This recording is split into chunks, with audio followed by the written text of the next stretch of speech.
خلیفہ اول ابو بکر صدیق رضی اللہ عنہ نے سب سے پہلا حکم یہ دے کر کہ اسامہ کا لشکر رومیوں کے خلاف جائے گا، سب کو چونکا دیا۔ یہ موقع کسی اور جنگی مہم کے لیے موزوں نہ تھا۔ رومیوں پر حملہ بہت بڑی جنگ تھی جس میں مسلمانوں کی پوری جنگی طاقت کی ضرورت تھی، لیکن دوسری طرف یہ صورت پیدا ہو گئی تھی کہ بیشتر قبیلوں نے نہ صرف بغاوت کر دی تھی بلکہ بعض نے مدینہ پر حملہ کے لیے متحد ہونا شروع کر دیا تھا۔ یہودی اور نصرانی خاص طور پر مدینہ کے خلاف سرگرم ہو گئے۔ اس کے علاوہ جھوٹے پیغمبروں نے الگ محاذ بنا لیے تھے۔ طلحہ اور خصوصاً مسیلمہ تو جنگی طاقت بن گئے تھے۔ اسلام بہت بڑے خطرے میں آ گیا تھا۔ ابو بکر رضی اللہ عنہ کے حکم کا پس منظر یہ تھا کہ تبوک اور موتا کے مارکوں کے بعد رسول اکرم صلی اللہ علیہ وآلہ وسلم نے یہ ضروری سمجھا تھا کہ رومیوں پر حملہ کر کے ان کا دم خم توڑا جائے۔ تبوک اور موتا کے مارکوں میں تو یہ کامیابی حاصل کی گئی تھی کہ ان قبیلوں کو مطیع کر لیا گیا تھا جن کا خطرہ تھا کہ وہ رومیوں کے ساتھ اتحاد کر لیں گے۔ ان رومیوں کو ختم کرنا ضروری تھا۔ یہ فیصلہ ملک گیری کی خاطر نہیں بلکہ نظریاتی دفاع کے لیے کیا گیا تھا۔ یہودی اور نصرانی اسلام کے خلاف رومیوں کے کیمپ میں چلے گئے تھے۔ رسول اللہ صلی اللہ علیہ وآلہ وسلم نے رومیوں پر حملہ کے لیے ایک لشکر تیار کیا تھا جس میں مہاجرین اور انصار کے سرکردہ افراد بھی شامل تھے۔ اس لشکر کے سپہ سالار زید بن حارثہ کے بیٹے اسامہ رضی اللہ عنہ تھے۔ ان کی عمر بمشکل 20 سال تھی۔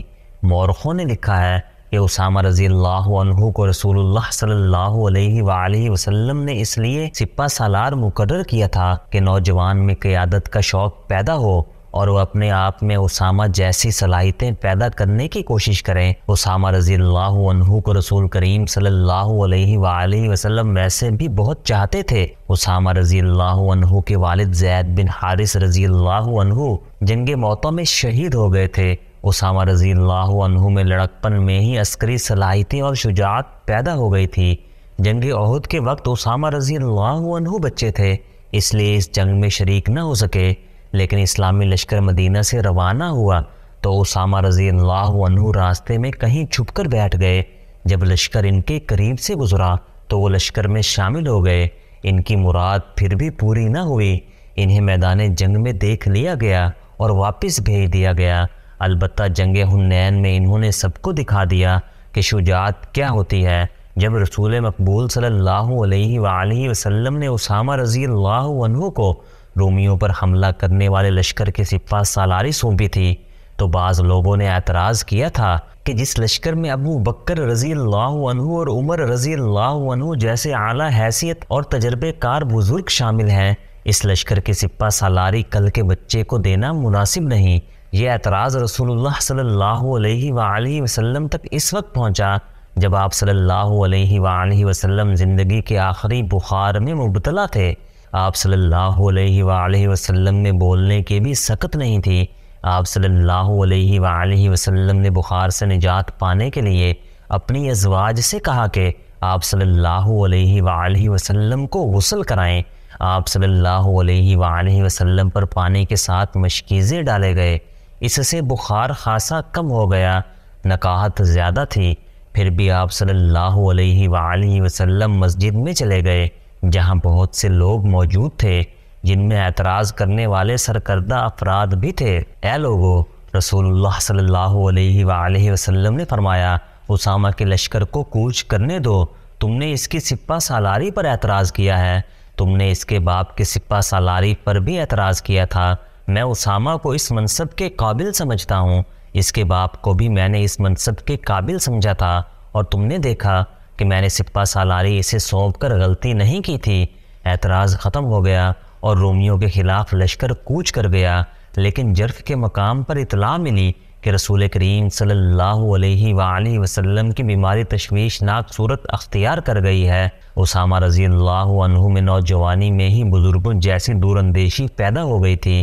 انہوں نے لشکر کو جرف کے مقام پر روک لیا اور خود رسول اللہ صلی اللہ علیہ وآلہ وسلم کو دیکھنے مدینہ آئے۔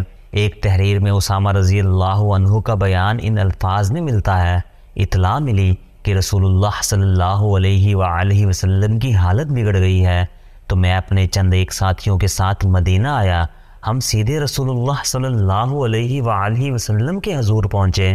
آپ صلی اللہ علیہ وآلہ وسلم پر نکاہت طاری تھی، اتنی کہ بول بھی نہ سکتے تھے۔ آپ صلی اللہ علیہ وآلہ وسلم نے 2-3 بار ہاتھ اٹھا کر آسمان کی طرف کیے اور ہر بار ہاتھ میرے اوپر رکھ دیے۔ میں سمجھ گیا کہ حضور صلی اللہ علیہ وآلہ وسلم میرے لیے دعا کر رہے ہیں۔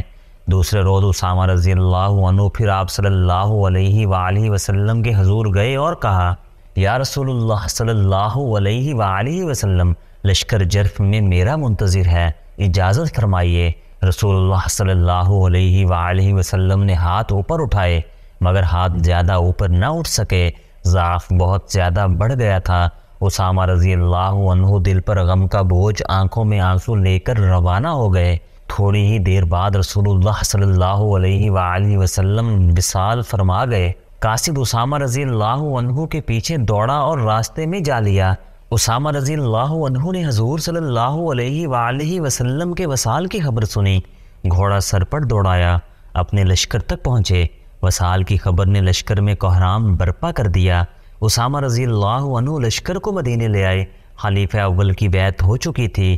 انہوں نے اسامہ رضی اللہ عنہ کو بلا کر پوچھا کہ رسول اللہ صلی اللہ علیہ وآلہ وسلم نے انہیں کیا حکم دیا تھا؟ یہ حکم تو آپ کو بھی معلوم ہے۔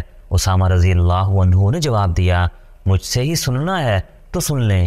رسول اللہ صلی اللہ علیہ وآلہ وسلم نے حکم دیا تھا کہ میں فلسطین میں بلقاء اور دوام کی سرحد سے آگے جا کر رومیوں پر حملہ کروں، لیکن وہاں تک لشکر اس طرح پہنچے کہ دشمن کو حملے تک لشکر کی آمد کی خبر تک نہ ہو سکے۔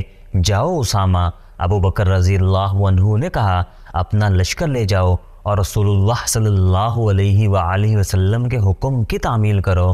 لشکر کو جب یہ حکم ملا تو ابو بکر رضی اللہ عنہ پر اعتراض ہونے لگے۔ سب کہتے تھے کہ جب ہر طرف سے خطروں کے طوفان نے گھیر لیا ہے، اتنی بڑی جنگ اور وہ بھی اتنی دور شروع نہیں کرنی چاہیے۔ قسم ہے اس اللہ کی جس کے ہاتھ میں میری جان ہے۔ ابو بکر رضی اللہ عنہ نے کہا، اگر مجھے جنگل کے درندے چیرنے پھاڑنے کے لیے آ جائیں تو بھی میں اسامہ کے لشکر کو نہیں روکوں گا۔ میں اس حکم کی خلاف ورزی کس طرح کر سکتا ہوں جو رسول اللہ صلی اللہ علیہ وآلہ وسلم نے اپنی زندگی میں دیا تھا؟ اگر میں مدینہ میں اکیلا رہ گیا تو بھی اس لشکر کو نہیں روکوں گا۔ تم پر سلامتی ہو ابو بکر۔ عمر رضی اللہ عنہ نے کہا، اعتراض کرنے والے یہ بھی کہتے ہیں کہ اگر لشکر کو بھیجنا ہی ہے تو سپہ سالاری اسامہ کی بجائے کسی تجربے کار آدمی کو دیں۔ اے ابن خطاب، ابو بکر رضی اللہ عنہ نے جواب دیا، کیا تم بھول گئے ہو کہ اسامہ کو رسول اللہ صلی اللہ علیہ وآلہ وسلم نے سپہ سالار مقرر کیا تھا؟ کیا تم جرأت کرو گے کہ رسول اللہ صلی اللہ علیہ وآلہ وسلم کے حکم کو منسوخ کر دو؟ میں ایسی جرأت نہیں کروں گا۔ عمر رضی اللہ عنہ نے کہا، مجھ میں اتنی جرأت نہیں۔ میری سن اے ابن خطاب۔ ابو بکر رضی اللہ عنہ نے کہا، اپنی قوم کو دیکھ، پوری قوم غم سے نڈھال ہے۔ غم کے ساتھ ساتھ ایک خوف ہے جو ہر کسی کے دل میں اترتا جا رہا ہے۔ یہ خوف ان بغاوتوں کا ہے جو ہمارے ارد گرد اٹھ رہی ہیں۔ ہر روز ایک خبر آتی ہے کہ آج فلاں قبیلہ باغی ہو گیا ہے، بعض قبیلے اسلام سے منحرف ہو گئے ہیں، اسلام بھی خطرے میں آ گیا ہے اور مدینہ بھی۔ یہودی اور نصرانیوں نے بڑی خوفناک افواہیں پھیلانی شروع کر دی ہیں، ان سے اور زیادہ خوف پھیل رہا ہے۔ اگر ہم نے رومیوں پر حملہ روک لیا تو 2 نقصان ہوں گے، ایک یہ کہ قوم سمجھے گی کہ ہم کمزور ہو گئے ہیں، دوسری یہ کہ رومی اور مجوسی ہم کو کمزور سمجھ کر ہم پر چڑھ دوڑیں گے۔ میں قوم کو یہ بتانا چاہتا ہوں کہ ہم کمزور نہیں ہو گئے، ہمارا اللہ ہمارے ساتھ ہے۔ میں قوم کے حوصلے اور جذبے پہلے کی طرح مضبوط رکھنا چاہتا ہوں۔ رسول اللہ صلی اللہ علیہ وآلہ وسلم کے نقش قدم پر چلنا میرا فرض ہے۔